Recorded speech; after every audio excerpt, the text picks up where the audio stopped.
एक गरीब फैमिली जिसमें 5 अफराद थे। बाप हमेशा बीमार रहता था।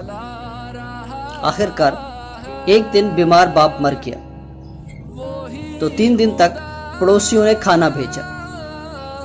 माँ ने कुछ दिन जैसे तैसे करके बच्चों को खाना खिलाया।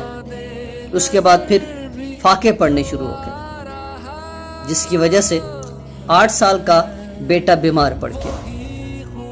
तो 5 साल की बच्ची ने माँ के कान में पूछा, माँ भाई कब मरेगा? माँ तड़प गई और कहा, ऐसा क्यों पूछ रही हो? तो बच्ची ने मासूमियत से कहा, माँ भाई मरेगा तभी तो घर में खाना आएगा ना। Likey